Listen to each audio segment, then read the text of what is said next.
नमस्कार प्यारे बच्चों।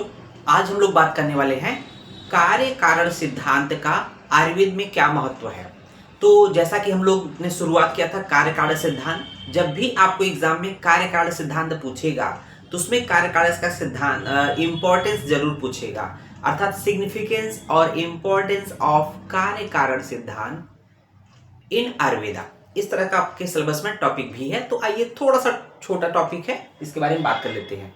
तो हम लोग जानते हैं कि कार्य और कारण है ना, कि संसार का जितने भी घटनाएं होती है, जितने भी कार्य होते हैं, उसका कोई ना कोई छोटा या बड़ा कारण अवश्य होता है। और उसके अंतर्गत जो सिद्धांत स्थापित किए गए हैं, थ्योरी स्थापित किए गए हैं, वाद स्थापित किए गए हैं, उसे हम लोग कार्य कारण सिद्धांत कहते हैं।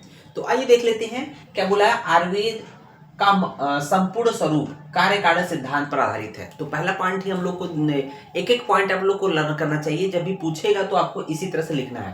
तो आयुर्वेद का संपूर्ण स्वरूप किस पर डिपेंडेंट करता है?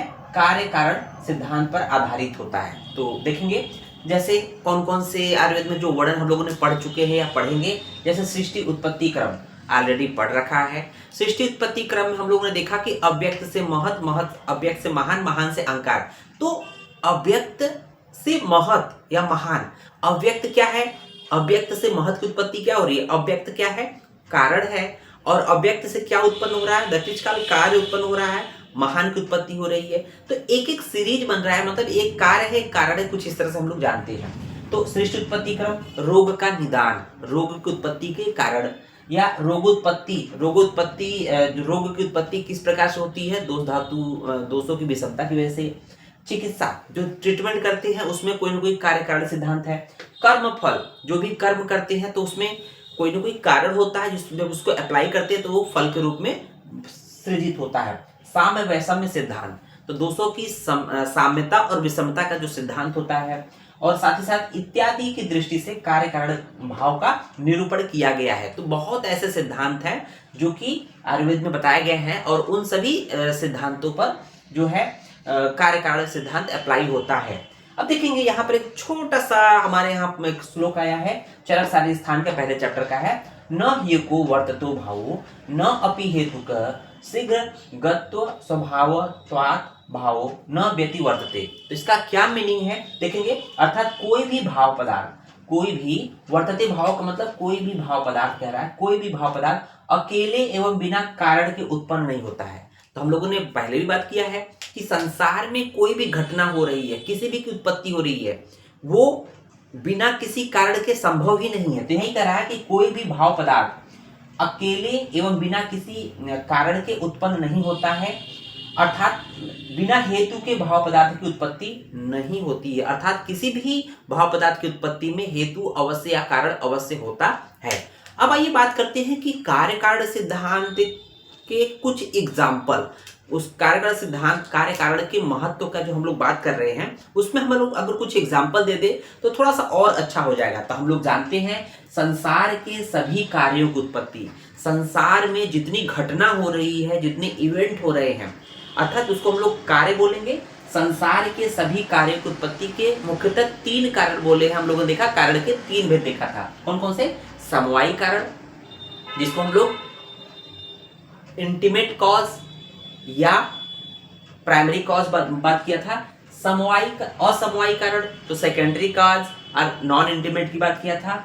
निमित्त कारण को हम लोगों ने कहा था कि इंस्ट्रूमेंटल कॉज और एसोसिएट कॉज, है ना, ये बात किया था। तो ये संसार के सभी कार्यों की उत्पत्ति मुख्यतः 3 कारण की वजह से होती है, समवायी कारण, असमवायी कारण और निमित्त कारण होती है। अब इसको अगर अप्लाई करना है समवायी कारण, असमवायी कारण, निमित्त कारण, तो उसका एक एग्जांपल हम लोग सिर्फ एक एग्जांपल दे रहे हैं, हालांकि एग्जांपल तो तमाम है, लेकिन देखेंगे एक एग्जांपल दे रहे हैं। रोग की उत्पत्ति, मान लीजिए किसी रोग की उत्पत्ति हो रही है, तो रोग की उत्पत्ति होना क्या है? कार्य है, इसलिए क्या ब्रैकेट में दिया है? कार्य। रोग की उत्पत्ति होना कार्य है, इसका मतलब उसके पीछे कोई ना कोई कारण छिपा है। भाई रोग की उत्पत्ति हो रही है अर्थात कोई ना कोई कार्य हो रहा है। रोग की उत्पत्ति होना एक अपने आप में कार्य है, रिजल्ट है, इसका मतलब उसके पहले कोई ना कोई कारण रहा होगा, काज रहा होगा। तो देखेंगे तो कौन कौन से कारण हो सकते हैं। तो रोग उत्पत्ति में मुख्य जो संसार के सभी कार्य 3 कारण होते हैं, समवायी, असमवायी, निमित्त। तो देखेंगे पहला समवायी कारण, तो रोग की उत्पत्ति में जो समवायी कारण क्या होगा? दोषों की विषमता, दोष वैषम्य। तो हम लोगों ने पहले ही बात किया था तो समवायी कारण क्या है? दोषों की विषमता, है ना। जो ये समवायी कारण क्या है रोग उत्पत्ति में? दोषों की विषम होना। दोष जब तक अपने साम्यावस्था से, अपनी वैल्यू से या तो बढ़ जाए या तो घट जाए अपने प्रमाण से, तो वही दोष की विषमता कहलाती है और उसकी वजह से रोग उत्पत्ति होती है। दूसरा है असमवायी कारण। असमवायी कारण हम लोग देखा था कि दोष दोष समूर्छना। जब दोष अपने प्रमाण से बढ़ जाएंगे तो बढ़ने के बाद वो क्या करेंगे? अपने दूसरे से मिल जाएंगे। दूसरे क्या होती है? धातुएं। रस रक्त मांस मेद अस्थि मज्जा शुक्र, ये धातुएं कहलाती है, इसको दूसरे कहते हैं, है ना। तो दोष का दूसरे से मिलना, दोष मतलब वात पित्त कफ का जब प्रकोपित हो जाएंगे तो दूसरे मतलब अर्थात धातुओं से मिल जाएंगे तो वहां पर रोग उत्पत्ति संभावना बढ़ने जाती है। निमित्त कारण देखेंगे तो बाह्य आहार विहार का सेवन। तो आप बाह्य आहार विहार का सेवन मतलब जो भी आप बेसीजन, अगर इस समय ठंडी का मौसम अगर आ रहा है उसमें बहुत ठंडी की चीजें अगर बाहर आप खुले मौसम में चले जाइए, रात में खुले में चले जाइए तो कहीं ना कहीं देखेंगे कोल्ड हो जाता है, तमाम तरह की व्याधियां से ग्रसित हो जाते हैं। तो ये मुख्य कारण होते हैं रोग उत्पत्ति के। तो यहाँ पर रोग उत्पत्ति कार्य है, लेकिन इसके कुछ 3 कारण बता दिए गए। अब यहाँ पे जो तीसरा कारण है वेरी वेरी इंपॉर्टेंट है, वेरी वेरी इंपॉर्टेंट है। रोग उत्पत्ति में निमित्त कारण की भूमिका अत्यधिक महत्वपूर्ण होती है। तो ये एक एग्जाम्पल हम लोगों ने दिया, इससे थोड़ा सा प्रूफ हुआ कि रोग जो कार्य कारण सिद्धांत का आयुर्वेद में महत्व को हम लोगों ने एक्सप्लेन किया। उम्मीद है लेक्चर आपको समझ में आया होगा। अधिक से अधिक बच्चों को शेयर करें, लाइक करें, चैनल को सब्सक्राइब करें। धन्यवाद।